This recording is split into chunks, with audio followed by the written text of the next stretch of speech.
Looking for the biggest and best skiing around? Canada's Whistler Blackcomb is hard to beat. With over 8,000 acres and a mile-long vertical drop, this behemoth resort offers a footprint that even on the surface almost looks too good to be true. So does Whistler have any downsides, or is it truly a perfect mountain? In this video, we'll go through Whistler Blackcomb's overall mountain experience, and then we'll go through how the resort stacks up in our overall rankings. If you find this information helpful, be sure to like and subscribe and hit the bell so you don't miss any of our content. And if you haven't already, be sure to sign up for our newsletter and follow us on Instagram, TikTok, and Twitter, where you can follow along for exclusive content you won't see in our videos. With that all being said, let's jump in. Let's start with the biggest standout feature of Whistler Blackcomb, its size. With an 8,171 acre skiable area, Whistler is the largest ski resort in North America by a hefty margin. If you've never visited before, you'll probably need more than a week to fully track this massive footprint. Another important thing to note about Whistler Blackcomb, its layout. There's a reason for the two-part name, and while part of the same resort, Whistler and Blackcomb are actually two completely different mountains. Both peaks are huge in and of themselves, and each is large enough to provide multiple days worth of terrain. If you can think of a category of slopes, you'll find it at Whistler Blackcomb. The resort's 5,280-foot vertical rise lends itself to substantial terrain diversity, and while low and mid-elevation mountain areas are home to a variety of below treeline groomers, bump runs, and glades, high elevations provide a wide assortment of above treeline bowls. Whistler Blackcomb's terrain strengths extend across all ability levels. Even beginners can take advantage of the massive footprint, with green trails available across the vast majority of resort areas, including, uniquely, some high alpine bowls. Whistler Mountain is a bit more beginner-friendly than Blackcomb thanks to its beginner-oriented Emerald terrain zone, but both resort sides offer several terrain pods with at least one beginner route down, as well as dedicated bunny hills for true first-timers. Once you reach intermediate proficiency, Whistler Blackcomb's terrain becomes even more impressive. In addition to well-groomed cruisers in lower and mid-mountain areas, the resort hosts an extensive array of high alpine, intermediate-centric bowls, something that's really hard to come by at competing resorts. In fact, with perhaps the exception of the Whistler Peak area, every upper mountain lift directly offers some sort of bowl terrain for this ability level. But Whistler's Peak Chair does offer something really unique for intermediates, the Peak to Creek Trail, a 7-mile run that provides the longest vertical descent of any named trail in North America. Conditions on the lower part of this trail do tend to get variable, and this run isn't always perfectly groomed, but it's the only run of its kind, and probably worth doing at least once on your trip. Whistler Blackcomb offers an extensive terrain park setup as well, with boxes, rails, jumps, and specialty features across both resort sides. The Whistler side hosts smaller features under the Emerald Express chair, but the main freestyle setup is on Blackcomb Mountain, where guests will find medium to extra large buildouts that are easily lappable via the Cat Skinner chair.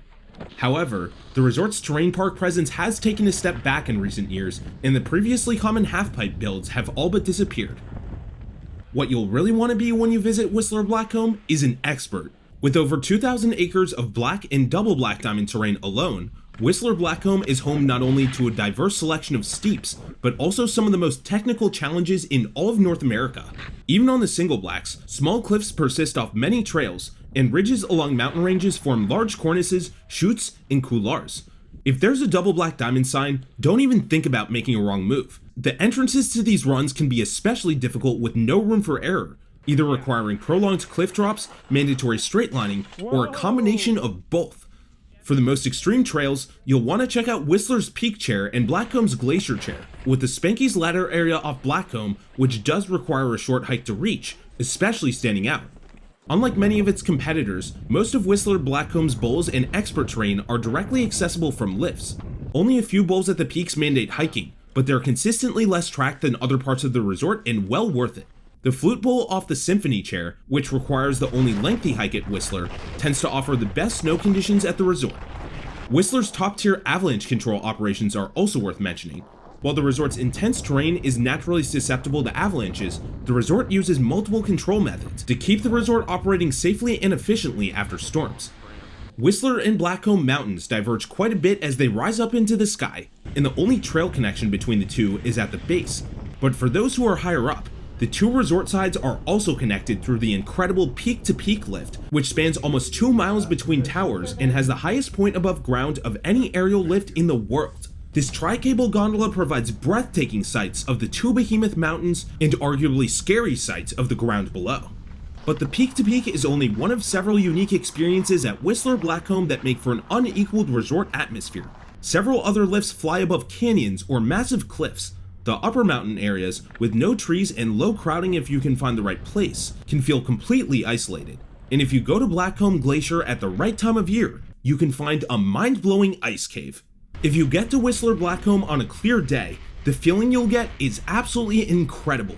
You'll feel on top of the world at the peaks of both mountains, where the views are nothing short of top tier. You'll see several other mountain ranges and valleys, and being at the top of one peak gives you a nearly complete view of the other. Sometimes you can even see into the clouds of weather systems below. But perhaps Whistler's first major downside is its conditions variability. Now don't get us wrong, the resort isn't horribly unreliable, but given its magnitude, relatively low elevation, and proximity to the Pacific Ocean, snow quality and conditions can vary quite a bit compared to mountains further inland.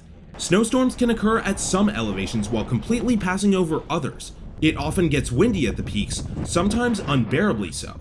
On warmer days, it might rain in low elevation areas while snowing everywhere else. But while bad days may bring poor snow quality or uncomfortable conditions in many places, you'll nearly always be able to find decent conditions somewhere. In addition, Whistler's extensive snowmaking operations in lower mountain areas ensure a resilient base layer even when natural conditions aren't the best. Whistler receives substantial accumulation totals each season, and as such, regularly sees powder. However, the resort gets tracked quickly, and fresh powder after an overnight storm can disappear by the afternoon, or if it's a peak weekend or holiday, can even be gone within an hour or so. If it's continuous untouched powder you're looking for, assuming a warm spell hasn't occurred since the last storm, Whistler Blackcomb's outstanding backcountry terrain is the place to be. Backcountry options come with notable terrain diversity, and routes range from a few hours to a few days long. However, it's extremely important to note that these areas aren't officially part of the resort, and accordingly aren't patrolled for avalanches, so be sure to ski or snowboard with a guide if you don't know the area. Within the resort itself, it's reasonably straightforward to get around, which is an impressive feat for a ski area that spans the size of over 6,000 football fields. The physical layouts of both Whistler and Blackcomb mountains are intuitive enough, and while there are a few key areas that are tough to lap, you can ski directly to one of the bases from almost any mountain area. The one exception in this case is the Symphony Bowl, which you won't want to get stuck at. If you miss the last lift up here at 2:45 p.m., you'll either have to hike out or wait at least an hour for a snowcat to come rescue you, neither of which are particularly desirable. Luckily, the resort does give plenty of warning about this circumstance and gates the terrain you can't ski or ride directly out of after it closes. There are a few other modest issues with navigating the resort. Trail markings, warning labels, and closure signs are clearly posted on lower parts of the mountain, but things get a bit more difficult at the top. It would be nice if the trail line markers up here were a little bit bigger. At times with poor visibility or a bad sun angle, it's not all that uncommon to lose your way on above treeline trails and end up where you don't want to. Whistler Blackcomb's massive footprint is bolstered by its world-class lift setup. With the exception of a few high elevation areas only reachable by T-bar, every lift-served area of the resort enjoys high-speed lift service. Two-way gondolas from every base area allow you to entirely avoid low elevation areas when conditions are poor and just stick to the good stuff. This setup partially mitigates Whistler's issues with snow conditions. However, some upper mountain trails don't lead directly back to the lift you took to get up, and while it's often reasonably straightforward to get back to where you started, it's important to plan accordingly. One thing to note, while it rarely ran in its final years, the Horstman T-bar has now been permanently removed with no direct replacement, meaning that getting from the top of Glacier to the top of 7th Heaven at Blackcomb is now a lot more roundabout than it used to be. Whistler Blackcomb may be big, but it enjoys a strong on-mountain lodge setup. Despite its size, you rarely have to go too far out of your way to stop in for a break. The Blackcomb side has a slightly more convenient setup than the Whistler side, with two very large mid-mountain complexes, but Whistler's mid-mountain roundhouse lodge is centrally located and more than large enough to accommodate guests on most days. Both resort sides also have two smaller huts apiece that have limited seating but offer isolation from the elements. Perhaps the biggest Whistler Blackcomb downside is its popularity. While the resort offers the largest uphill capacity of any ski area in North America, crowding is hit or miss, and lines for popular lifts can get really lengthy on busy days. Things usually aren't horrible unless it's a peak weekend, but if it's raining in the lower mountain or the upper mountain is closed due to avalanche mitigation, the circumstances can put a significant squeeze on the other lifts, making for out-of-control waits. When conditions are good, visitors will typically face the worst lift lines at the base lifts. These queues are absolutely crazy in the morning during peak times and on powder days, but crowds tend to spread pretty quickly along the massive footprint. It is worth noting that recent capacity improvements on both Whistler and Blackcomb have improved lower mountain crowd flow somewhat, although the resort has only gotten more and more popular over the past few years, especially with its Epic Pass affiliation. It's also worth noting that if you visit Whistler Blackcomb on an off-peak weekday, lift lines are almost non-existent. When it comes to getting to Whistler Blackcomb, the resort is a little over 2 hours from Vancouver, which is where the nearest major airport is. A number of shuttle services exist from both downtown Vancouver and the airport. If you decide to go by car, the drive isn't too bad, going along a 4-lane highway with modest gradients. The resort is also a 5-hour drive from Seattle, which requires crossing the US-Canada border by highway, but has a much larger selection of flights from the United States. However, there are no regularly scheduled shuttle services from Seattle to Whistler, so you'll have to have a car. Whistler Blackcomb offers a range of parking options across its 3 bases. The Blackcomb and Creekside bases are home to free parking, and while the Whistler Village base does require payment to park, it's not overly expensive.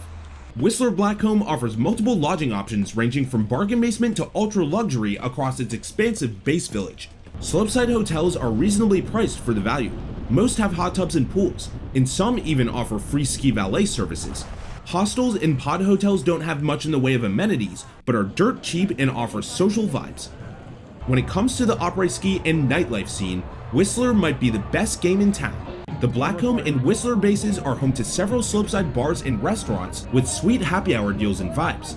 The expansive Whistler Village offers multiple nightlife options and is perfect for bar hopping. If you know where to look, you can find live music, DJs, and dancing any night of the week. So no, Whistler Blackcomb isn't the perfect mountain, but while other resorts may offer more consistent conditions and fewer crowds, nobody can match this exceptional resort's size, terrain diversity, lift fleet, and mountain aesthetic. And once you get off the slopes, the Aprés-Ski experience is just the cherry on top of the cake. Unfortunately, Whistler Blackcomb's lift tickets have become a lot more expensive in recent years. The one-day lift ticket cost still undercuts many major US resorts, but you'll still be paying at least 229 Canadian dollars or 171 US dollars, which is not cheap by any stretch of the imagination. Ultimately, you should probably visit using an Epic Pass or Canada and Washington State exclusive Edge product, but while the tickets might not be a good deal financially, it's hard to match the all-around experience you'll get here. Now let's go through how Whistler Blackcomb stacks up in our overall rankings, which are determined by the following 10 category mountain score. Whistler Blackcomb sees very high accumulation totals each winter, but it tends to be wetter and heavier than rivals further inland, and the resort gets a 7 for snow. Whistler is reliable enough to plan a week-long trip to, but rain does occasionally impact lower mountain areas, and the resort gets a 7 for resiliency. It's also worth noting that Whistler is probably on the higher end of a 7 for snow and the lower end of a 7 for resiliency, so we probably could have validly gone for an 8 in snow and a 6 for resiliency as well. Now here's where Whistler Blackcomb really starts to dominate. The resort has an 8,171 acre ski bowl footprint, the largest on the continent, and earns our highest score of 10 for size. Whistler offers an extensive range of terrain for all abilities and earns our highest score of 10 for terrain diversity. Whistler Blackcomb's expert in extreme terrain holds its own against the toughest in North America, and the resort earns our highest score of 10 for challenge. Whistler's lift fleet is world-class, with 5 gondolas and high-speed lift service essentially everywhere, and the resort earns our highest score of 10 for lifts. Crowd flow is maybe the resort's biggest drawback, and while uphill capacity is huge, the worst days do bring substantial weights, getting the resort a 5 in this category. Whistler Blackcomb's on-mountain lodges are generally well-placed and easy to get to, and the resort gets an 8 for facilities. Whistler Blackcomb isn't bad to get around for its size, but it does have some modest issues and gets a 6 for navigation. And finally, mountain aesthetic. There's no other ski resort quite like Whistler Blackcomb, and the sheer magnitude and stunning surroundings make for a vibe that's not replicable anywhere else, earning the resort our highest score of 10 in this category. These categories add up to an overall score of 83, earning Whistler Blackcomb not only the top spot in Western Canada, but making it the #1 ski resort across all of North America. Whistler Blackcomb does have its issues, but it mops up in so many respects that it's hard to even put up a fight when it comes to the overall mountain experience. Those who prioritize the best snowfall and fewest crowds may want to look elsewhere, but otherwise, Whistler Blackcomb is probably the best game in town. For more information on Whistler Blackcomb and over 90 North American ski resort destinations, check out peakrankings.com. See you for the next one.